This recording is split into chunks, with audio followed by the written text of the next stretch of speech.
OAC কংগ্ৰেছে লৈ আহিছে যাতে সামাজিক বাতাবৰণটো অসমত বেয়া কৰিব পাৰে, মিয়া মানুহখিনিক ৱেপনাইজ কৰিব পাৰে। আজি যিটো তেওঁ ভাষণ দি থৈ গ'ল, এই ভাষণ দিয়াৰ পৰা কি হ'ল যে মিয়া মানুহখিনিয়ে লাহে লাহে অসমীয়াৰ বিৰুদ্ধে অস্ত্ৰ তুলি ল'বলৈ ভয় নকৰিব। তেওঁলোকৰ সংখ্যাও বেছি।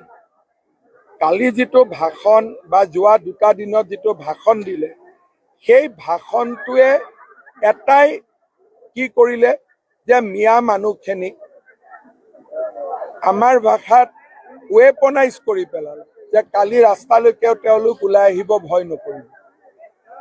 এতিয়া ইউনিছ তামুলী হওক, অমুক হওক, এইবিলাকক আজিলৈকে কোনেও গৰিহণা দিয়া নাই। কংগ্ৰেছে গৰিহণা দিয়া নাই, আমিতো সদায় গৰিহণা দি আছো। আজিলৈকে তেওঁ যিমান কথা কৈ ফুৰে, কংগ্ৰেছে কেতিয়াবা কৈছে নেকি তেওঁক গ্ৰেপ্তাৰ কৰিব লাগে? আজিওতো কংগ্ৰেছে কোৱা নাই যে ওএছিয়ে সাম্প্ৰদায়িক ভাষণ দি থৈ গ'ল, ওএছিক গ্ৰেপ্তাৰ কৰিব লাগে। কৈছে জানো ক'ৰবাত? কোৱাটো নাই।